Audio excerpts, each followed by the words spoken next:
igihe negwa n'agahinda kubw'ibyago byanyugarije,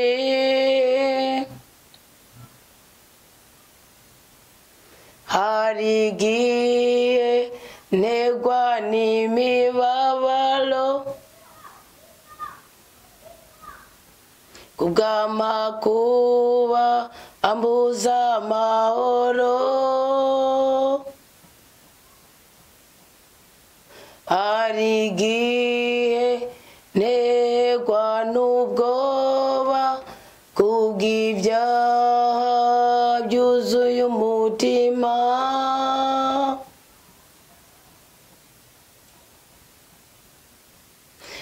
ariko nserutse imbere yawe bimbohore mbe mweranda mukiza,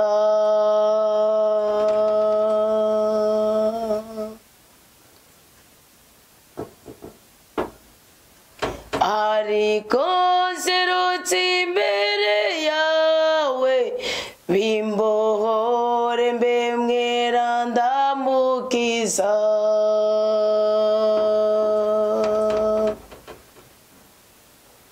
manima ubwenge n'ubwitonzi n'umutima wuzuye ubutungane, inkomezi zawe zinumbere nshobore kwama nkuyoboka, manima ubwenge n'ubwitonzi n'umutima wuzuye ubutungane, imbabazi zawe zinumbere nshobore kwama nkuyoboka,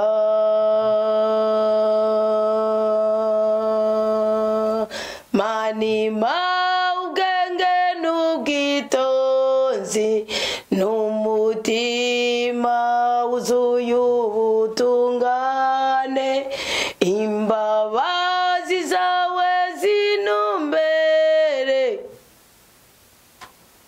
nshobore kwama nkuyoboka. Turagushimiye cyane Mukama kuri ingabire y'ubuzima abana bawe dufise, turagukengurukiye kuko nta kintu na kimwe tuzoburira mu rukundo n'ubuntu byawe, niyo mpamvu uyu mwanya imitima yacu iri kuguririmbira ikakuzamurira amashimwe, ko tuzi neza ko mu izina rya Yesu Kristo turabo gutsinda. Yesu Kristo mukozi mwiza, wowe mukiza wagwaye indwara z'ubwoko bwose, dukize ibihanamiye imibiri n'imitima byacu. Yesu wowe kuri kuzima, wowe butungane buzima, wowe bwenge nyabwo, wowe mutabazi w'abakristo, wowe rumaranimba, wowe Yesu nezereza imitima abakwishimiye, abakwituye n'abakuyoboza inzira, ganza kandi usabwe muri twebwe. Izina ryawe rirakiza kandi riraruhurira imitima yacu.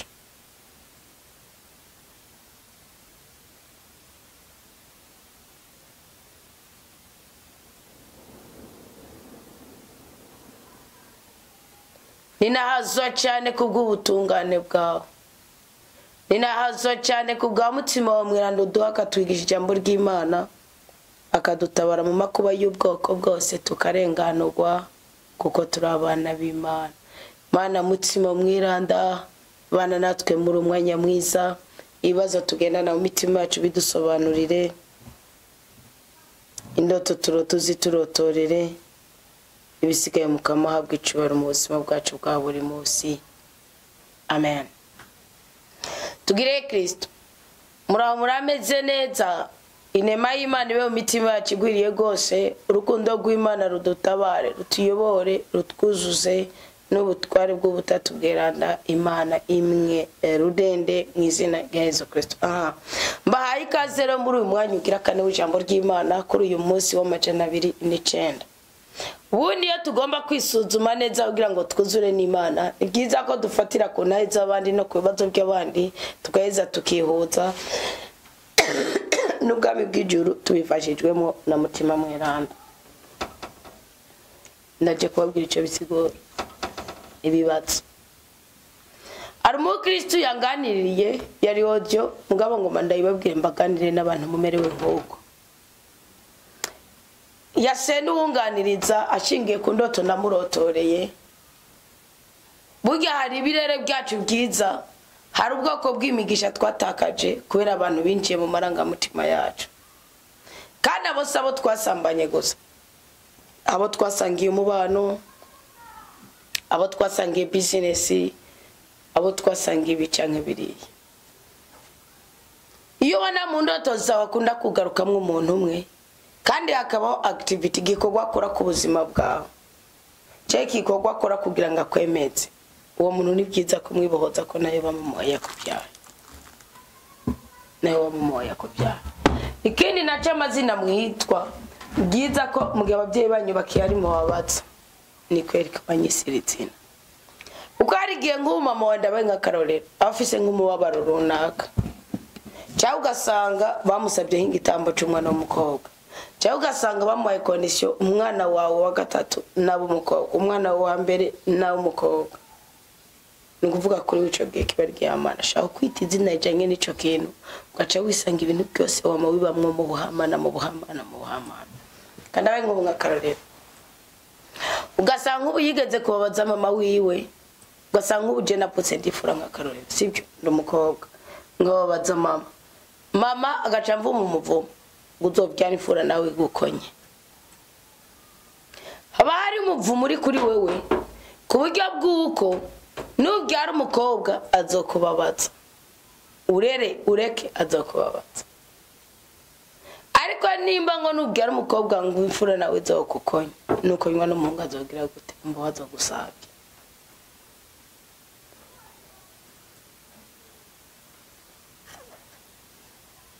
Rero uwo mukristo yavuze avuga ati hari ikintu ushaka kunsigurira, kuvana mu buto bwanje umukobwa mugabo sinigeze ngira abagenzi b'abakobwa.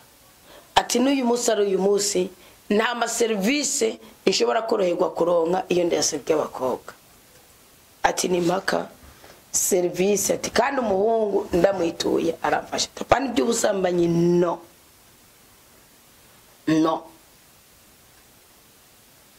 imibereho utirike n'umuntu kugwanda ikintu kugisha inama umuntu. Ati n'abakobwa dukundanye usanga nihata cyane mu rukundo.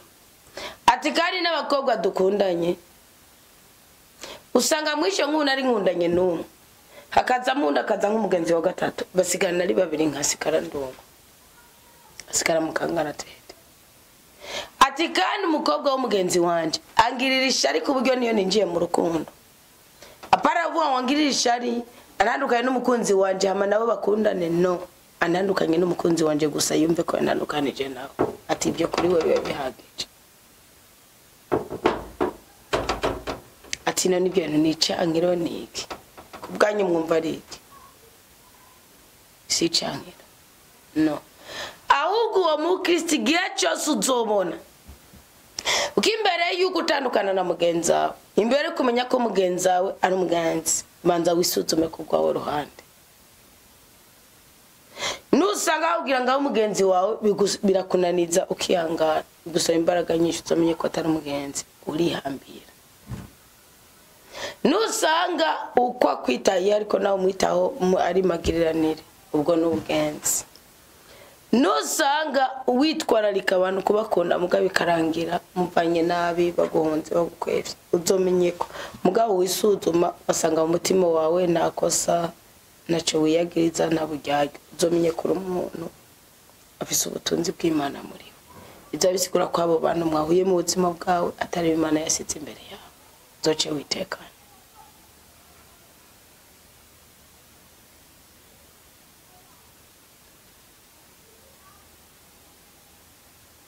Uzoce witekanira we gusa byonyene ucungerura umutima wawe kutekanye kutuje ko atashari ko atanzigwa ko atabyakubera iki.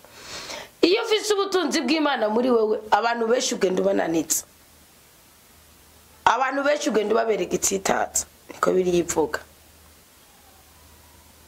Kandi nanavuga ngo ubu yabubatse bataniye ryahindutse ku ifuruka cyangwa iremerezo ry'inzu.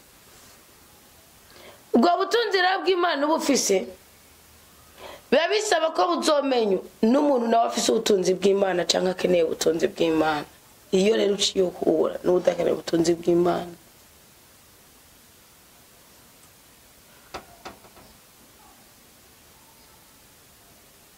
arakurojeta. Kubwiyo mpamvu rero utekane, ahubwo iga kumenya ubutunzi Imana yasize muri wowe kugira ngo ubyaze umusaruro natwe ubwacu tuhahomboke. Cyo si icankiro no, n'ubutunzi bw'Imana buri muri wowe. Yongeraho baza ku bintu bijyanye n'ikigira 10, avuga ati je mfise ahantu hatatu sengera kandi nemera. Rimwe ni idini ry'ababyaye mu isi y'imwema, irya kabiri nasengera ku karago, irya gatatu nayo yumvira ijambo ry'Imana aho akurizwa mu ijambo ry'Imana. Ati none waravuze ikintu cyo gufata icya 10 mukakigabura ugashira hose. Ati mbwa mbese umenga birananitse. Ati wafata akazi aratanga hamwe anda nta cyakirimo. Wowe gusugika kwa amafaranga uvuga icya 10 cy'umukama ugitanga umutima w'Imana kuyoboreye gutanga ntacyo bitwaye.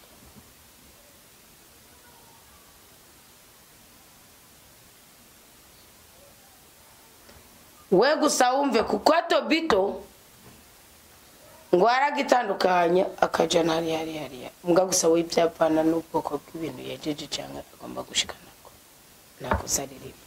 Acanga baza ati mbese nka twebwe tuyatanga kurera imikasha, nk'ubu uye bishitse bakakuvunjira, nka twebwe tuyarungika mu gihe gatavunje bakakwiba nk'ubu gasanga vunjije kombi 2. Wewe bagaca baguha ku 1900. Iryo jana uba wivye Imana canke oya? Imana ikubaza ayakugeze mu kiganza nk'ayawe. Aravuga ati mbese utanze icya 10 nk'ubu nko 200.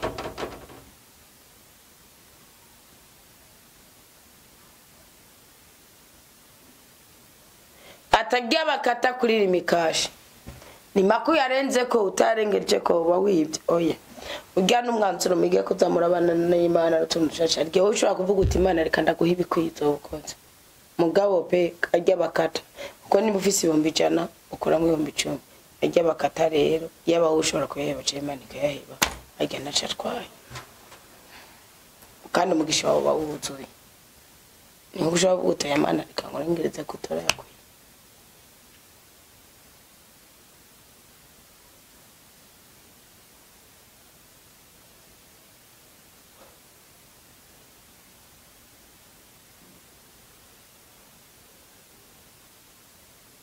Uni mugisi yabajije ngo nka twebwe abagabo n'abagaro tutabana bamwe bari mu bigo byo hanze ngo bishitse mugakumburana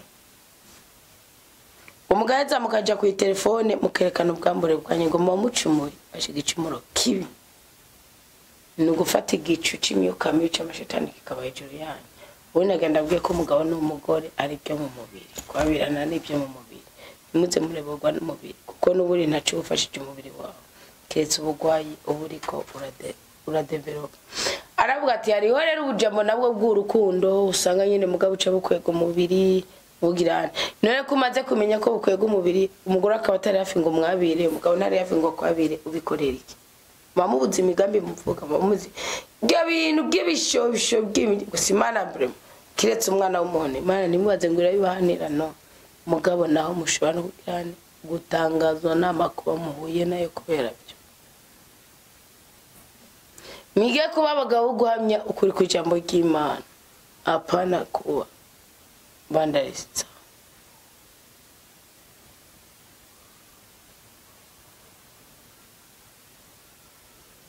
Mwige kw'Imana ari nye n'imbabazi ninye n'ubuntu ninye n'ubushobozi nimuyegere mwirinde bitera soni kubera iki ubu ni kintu cyose ukoze kitari mu kw'Imana yakigenye ikintu gishingiye ku kirere cyo ni kibi.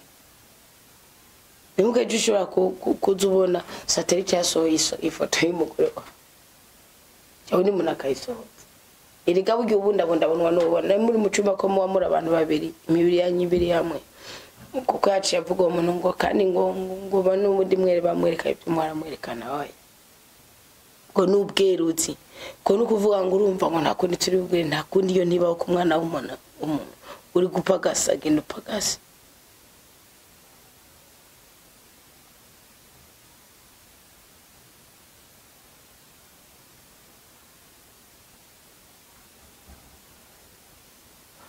nukugerageza kubana n'Imana mukuri kw'ijambo ryayo gusumba kubana n'ibishobisho by'umubiri mukuri kw'isi. Hari ikintu kibi muba muri ko murareka ku buzima bwanyu kuko buryo byoroshe ko n'uwo bamurika yo batora kuba murika.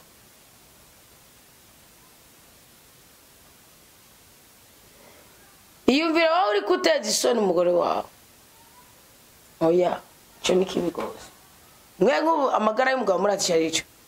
Mwisi y'umwuga. Utangagwa bwiyo. None ukubona ubumuti. Wakoze telefone uzibanga yasitse. Aya. Ni bibi ni ikosa ni muzobikora. Kandi umugabo n'umugore babirana mu buryo bw'umubiri. Kimwe ko kintu cisho kubindi gutuko.